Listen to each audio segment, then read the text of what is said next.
Bienvenue à toutes et à tous dans cette vidéo, dans cette formation proposée par l'Université ouverte dans le cadre de la sensibilisation à la création d'entreprise, à l'entrepreneuriat, ce qui vous intéresse donc. Alors, aujourd'hui, peut-être pas de la sensibilisation, mais une véritable réflexion, peut-être même des outils qui vont vous aider si vous vous reconnaissez dans l'un des cas de figure suivants.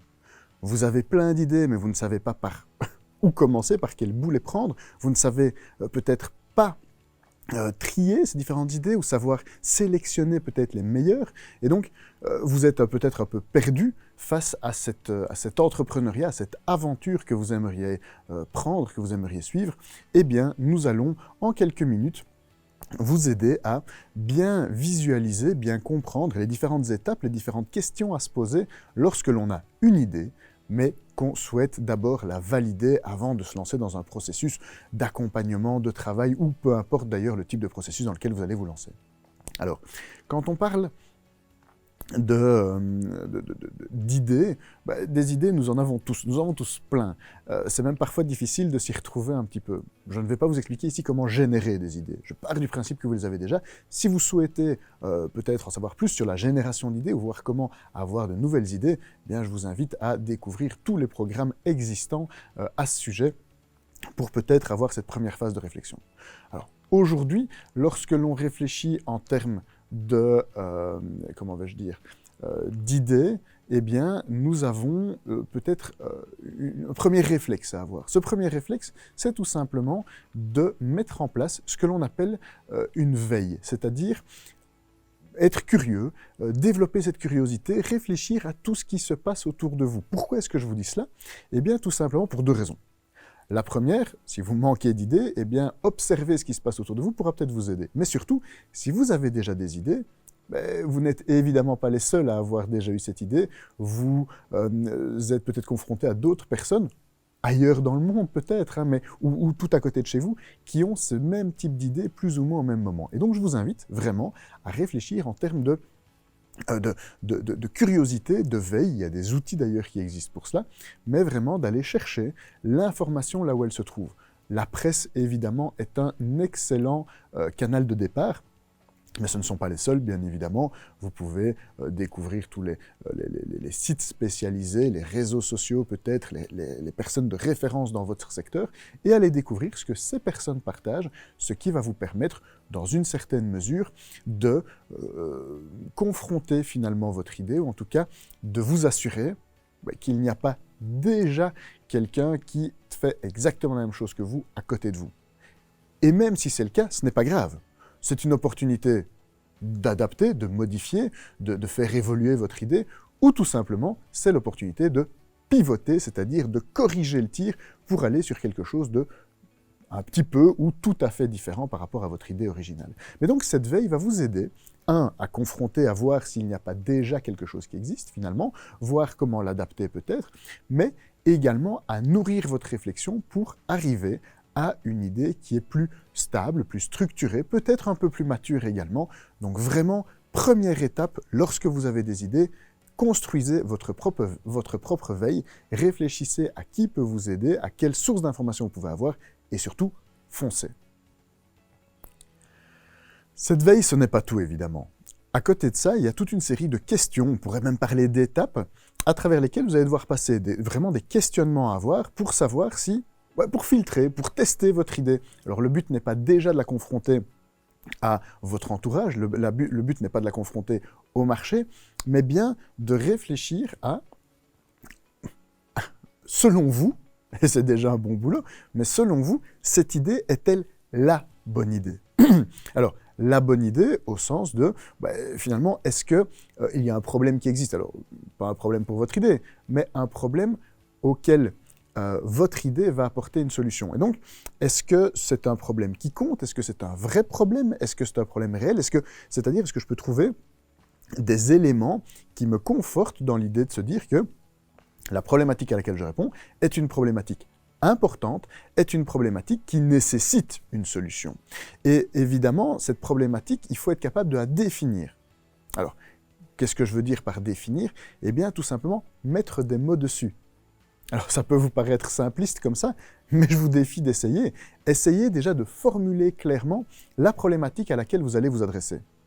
et vous allez vite vous rendre compte qu'il y a peut-être certains éléments de cette problématique qui ne sont pas tout à fait clairs, qui ne sont pas tout à fait limpides, et au-delà de cela, cet exercice de mettre des mots, ça va aussi vous permettre, maintenant peut-être déjà, de commencer à en parler autour de vous, et de voir en fait si cette problématique, votre formulation de cette problématique, eh bien, correspond, est compréhensible et correspond à la compréhension, je vais dire, que les gens peuvent en avoir. Donc, c'est vraiment cette idée de mettre des mots pour s'assurer que les mots que l'on va choisir, la problématique que l'on a identifiée, eh bien, est réelle et est compréhensible par le plus grand nombre. L'autre aspect, c'est est-ce que cette problématique, est-ce que ce problème, il est gros? C'est-à-dire, est-ce que finalement ça touche beaucoup de monde? Est-ce qu'il est, je vous le disais juste avant, important? Mais surtout, est-ce que je vais avoir, disons-le franchement, un marché? Y a-t-il une cible suffisante, une population suffisante qui a cette problématique? Donc, la taille de ce problème, elle est importante. Alors, elle est importante aujourd'hui, mais également dans le futur. Cette problématique touche-t-elle beaucoup de monde et va-t-elle, à l'avenir, toucher de plus en plus de monde?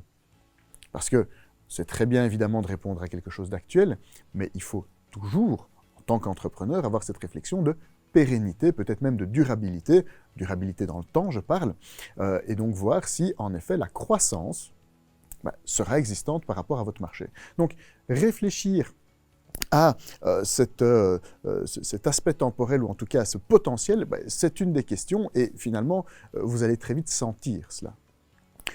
Une autre question qui est importante, c'est est-ce que ce problème il est difficile à résoudre? C'est-à-dire, pas pour vous, mais est-ce que les gens qui sont confrontés à ce problème ont difficile à le résoudre? C'est-à-dire, n'y a-t-il pas déjà des solutions existantes, même si imparfaites, qui permettent aux gens, à moindre coût, à moindre effort, de déjà résoudre cette problématique? Parce qu'alors, on pourra se poser une autre question, à savoir l'adéquation ou le ratio problème-solution apportée, est-ce que c'est cohérent? Est-ce que finalement, vous n'utilisez pas un bazooka pour chasser les mouches? Donc c'est vraiment cet équilibre à devoir trouver entre peut-être la complexité de ma solution et la puissance du problème et la facilité peut-être déjà pour les clients, pour les utilisateurs aujourd'hui de le résoudre. Alors, autre réflexe aussi, c'est la concurrence. Je vous en parlais juste avant, dans cette idée de veille, eh bien, essayez de voir, y a-t-il déjà une concurrence qui est bien en place? Et donc, question sous-jacente, reste-t-il de la place? Y a-t-il de la place pour vous, pour votre solution? Alors, la différenciation, les éléments qu'on va pouvoir ajouter vont permettre de limiter peut-être cet impact-là. Néanmoins, la question doit être posée, est-ce que ça vaut la peine? Est-ce que cette idée que j'ai, est-ce qu'elle ne va pas se confronter à une concurrence déjà extrêmement forte? Et dès lors, eh bien, nécessiter des efforts de ma part qui vont être trop importants pour la solution que je souhaite amener. Et puis, peut-être une dernière question à ce niveau-ci, avant de réfléchir à d'autres outils peut-être.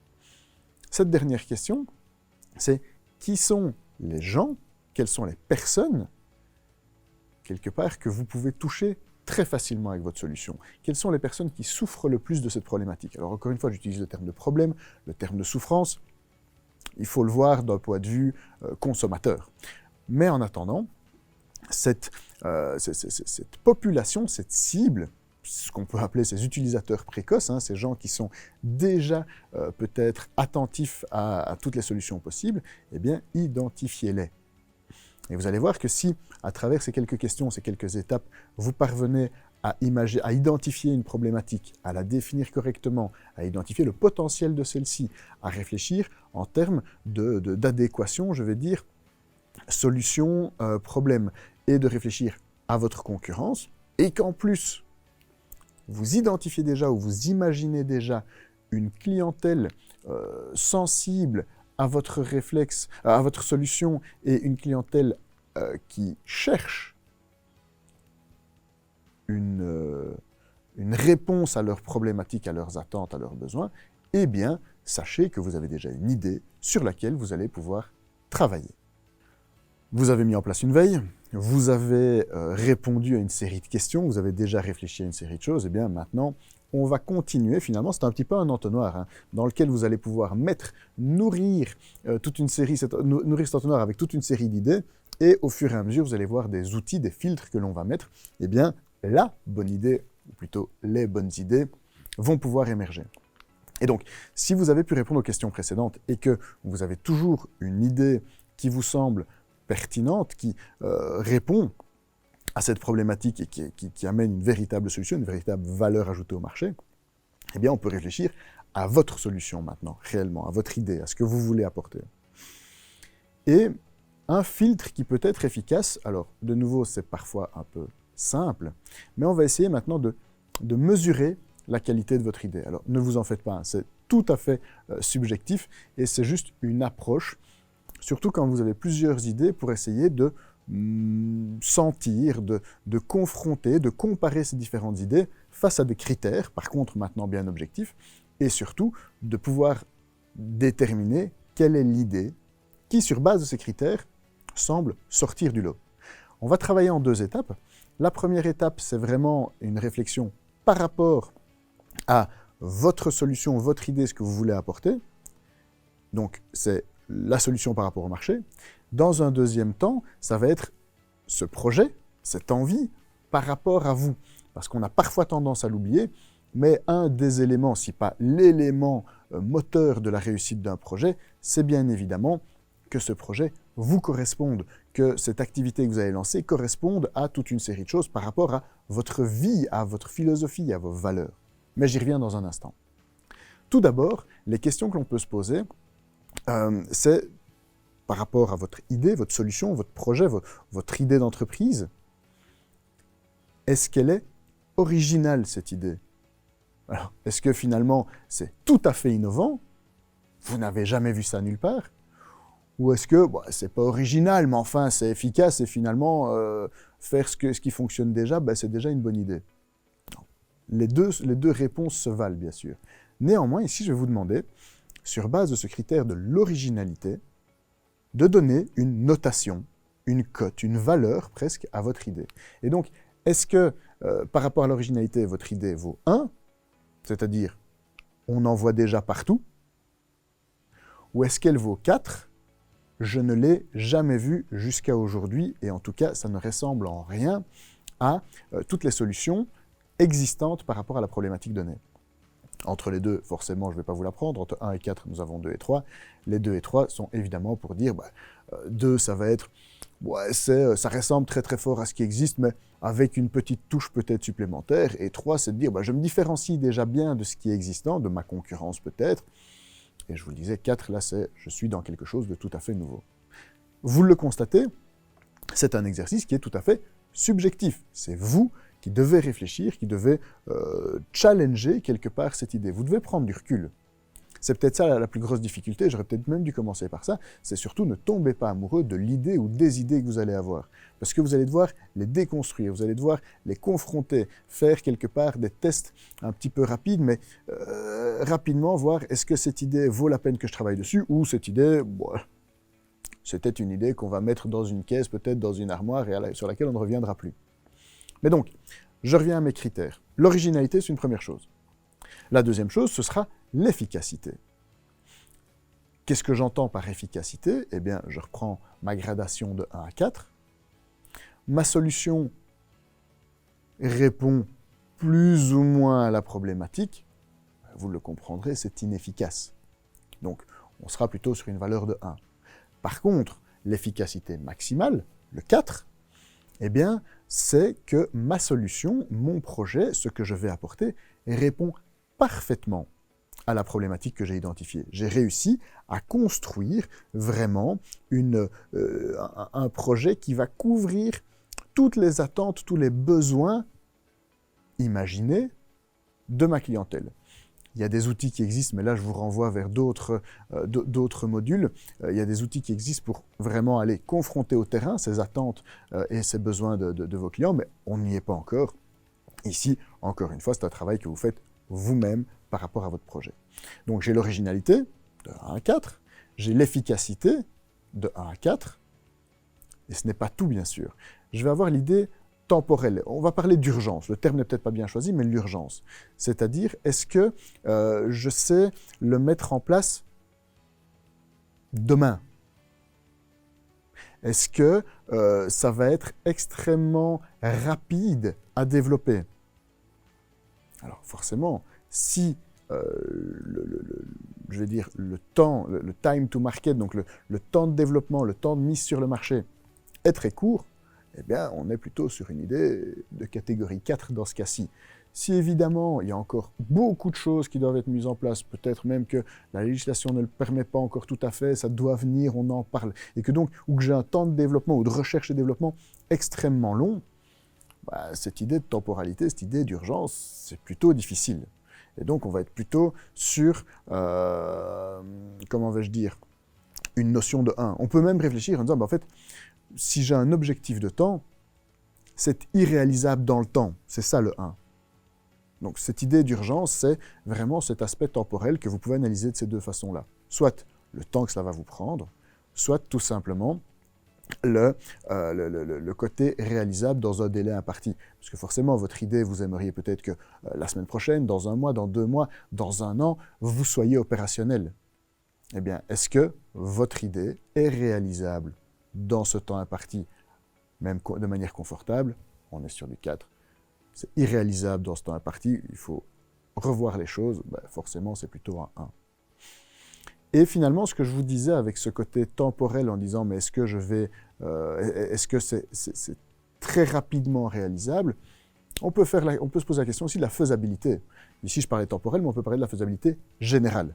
Faisabilité technique, faisabilité commerciale, et donc même questionnement. Cette idée, est-ce qu'elle est faisable en l'état? J'ai les compétences, j'ai les moyens, j'ai les ressources, j'ai tout ce qu'il me faut et je peux le mettre en place très vite. Ou alors c'est difficilement réalisable parce que pour le mettre en place, j'ai besoin de beaucoup de partenaires, je dois convaincre beaucoup de personnes, je dois monter en compétences, ou je dois engager.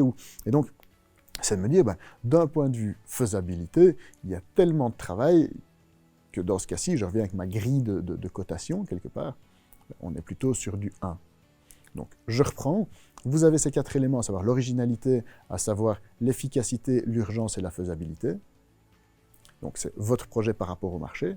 Est-ce que c'est très original, tout à fait efficace, tout à fait réalisable dans le temps et faisable facilement? Nous sommes donc que sur des 4. Ou est-ce que c'est déjà vu et revu? Est-ce que ça répond vaguement à la problématique? Est-ce que c'est irréalisable dans le temps imparti, où ça demande vraiment un temps très très fort, ou qu'il y a une problématique en termes de faisabilité? On est plutôt sur des 1. Et la méthode de calcul, elle est facile, hein. Une fois que vous avez évalué ces 4 éléments, vous additionnez tout simplement les points que vous avez donnés à ces 4 critères, et vous avez une note que vous pouvez donner à votre projet. Alors, il n'y a pas de bonne ou de mauvaise note. Ça permet surtout, lorsque l'on a plusieurs idées, ben, quelque part, de se dire, a priori, j'ai plutôt intérêt à d'abord travailler sur telle idée, sur tel projet, parce que cela répond mieux, parce que la valeur est plus importante, parce que d'un point de vue faisabilité, c'est plus simple à mettre en place.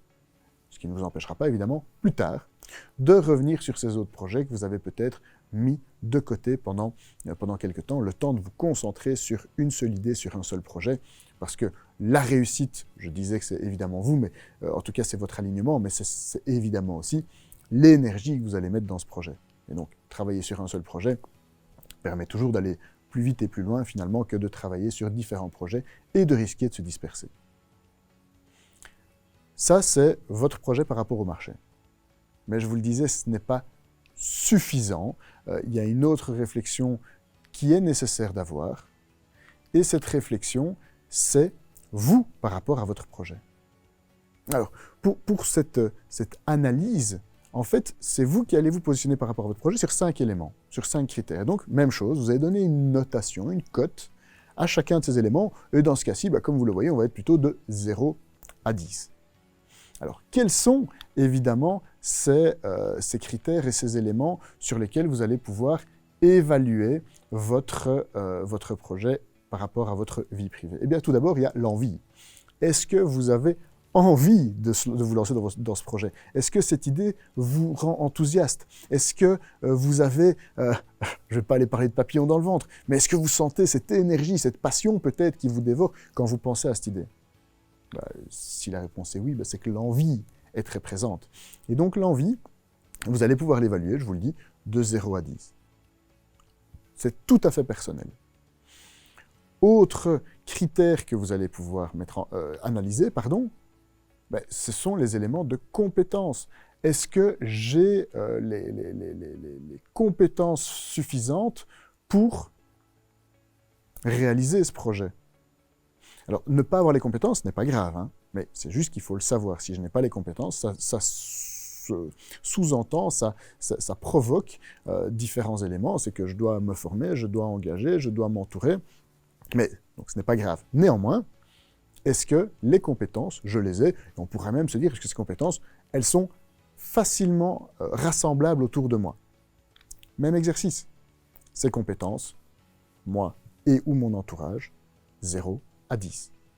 Et donc, vous avez déjà 2 cotes sur les 5 qu'on a imaginées. Alors, je vous disais votre envie, vos compétences, mais il y a un alignement avec vos valeurs. J'ai déjà utilisé ce terme tout à l'heure. Eh bien, vos valeurs sont-elles alignées avec celles de ce projet? Est-ce que finalement, vos valeurs, qu'elles soient sociales, qu'elles soient morales, qu'elles soient familiales, qu'elles soient... Peu importe vos valeurs, qu'elles soient éco-responsables ou durables, peu importe. Mais vos valeurs se retrouvent-elles dans ce projet? Ou ce projet répond-il d'une certaine manière à votre façon de voir les choses, aux valeurs que vous défendez peut-être au quotidien? Alors pourquoi est-ce que c'est important d'évaluer cette idée de vos valeurs par rapport à votre projet? Parce que nous avons besoin, en tant qu'entrepreneur, d'être alignés. Ce que je fais au quotidien, finalement, doit répondre à mes valeurs. Si ce n'est pas le cas, si je suis non aligné, désaligné, je vais aller droit dans le mur. Je ne vais pas avoir l'énergie suffisante, je vais avoir une frustration qui grandit et peut-être même des découragements, des problèmes encore plus importants. On parle de burn-out quand on parle de salariés, mais finalement, dans un projet entrepreneurial, être désaligné amène à des conséquences relativement similaires. Donc attention à cet alignement avec vos valeurs. Et encore une fois, par rapport à vos valeurs, de 0 à 10. Ça sous-entend évidemment que vous devez au préalable définir quelles sont vos valeurs. Ce n'est pas tout. Ici, on a quelque part les 3 éléments qui sont les plus, je vais dire les plus joyeux, mais peut-être les plus faciles à réfléchir. Votre envie, vos compétences, vos valeurs. Il y a 2 autres éléments qui me semblent intéressants. Un élément, c'est ce qu'on appelle les contraintes sociales. C'est est-ce que finalement, votre vie sociale vous permet de vous lancer tête baissée dans ce projet. Alors, je vais prendre des exemples qui sont peut-être bateaux, et c'est une question de priorité. Donc, c'est à vous d'analyser ces contraintes sociales. Mais vous faites du sport à haut niveau, vous faites plusieurs heures de sport tous les jours peut-être. Est-ce que ça vous laisse suffisamment de temps et d'énergie pour vous lancer dans ce projet? Vous avez des enfants dont vous devez vous occuper de manière intense ou intensive. Est-ce que c'est possible pour vous alors de développer ce projet, d'ouvrir ce magasin, ce restaurant, que sais-je? Vous avez un besoin de voir des amis, de voyager, vous avez des hobbies qui vous prennent beaucoup de temps. Est-ce que votre projet vous laisse le temps pour? Alors bien évidemment, il y a des sacrifices à faire. Mais est-ce que ces sacrifices sont OK ou pas pour vous? C'est un petit peu cette réflexion-là. Est-ce que votre projet, votre idée, est modulable, flexible, adaptable finalement à ces différentes contraintes sociales, donc plutôt d'agenda familial ou amical ou d'activités diverses?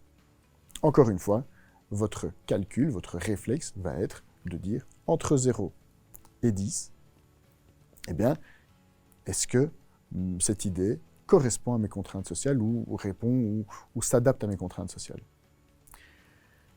Je ne vais pas dire que j'ai gardé le meilleur pour la fin, mais il y a aussi l'aspect contrainte financière. Deux moyens d'y réfléchir.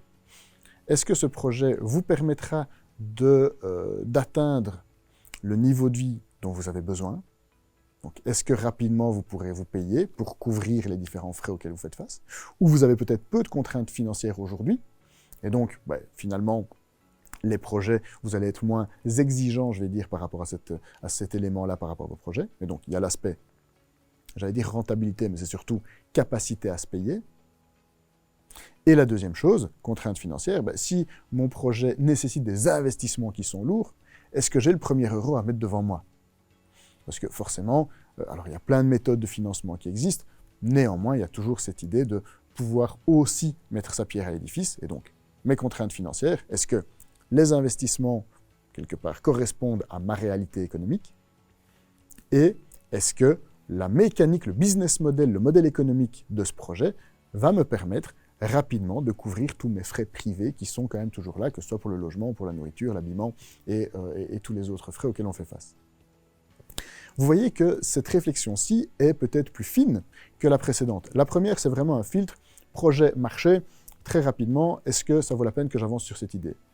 Ici, on doit prendre un peu plus de temps. On doit réfléchir peut-être plus finement à ce que l'on souhaite et à cette position que nous allons prendre par rapport à notre idée. Est-ce que finalement nous allons y consacrer suffisamment d'énergie, de temps, parce que nous avons l'envie, parce que ça colle à nos valeurs, parce qu'on a les compétences pour le développer, parce que cela me permet de faire face à mes contraintes financières et de garder finalement cette vie sociale minimale, je vais dire ça comme ça, dont j'ai besoin. Ou en tout cas, cette vie sociale dont vous avez besoin pour vous sentir épanoui. En additionnant, encore une fois, les 5 notes que vous aurez mis, ici vous aurez une cote sur 50. Alors, encore une fois, il n'y a pas de bonne ou de mauvaise note. Évidemment, si vous n'avez qu'une idée et que la cotation ici est de 5 sur 50, réfléchissez encore un petit peu à votre projet.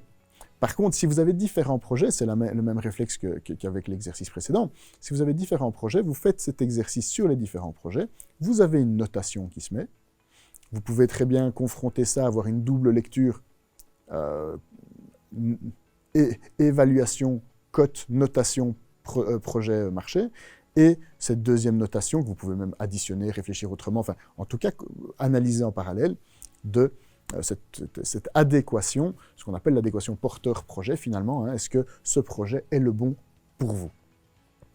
Ça va vous aider déjà à bien filtrer, à bien évacuer toute une série d'idées, de projets, et ça va vous permettre de vous concentrer sur les projets qui seront, en tout cas je vous le souhaite, votre moteur dans cette aventure et dans les premières étapes à pouvoir développer.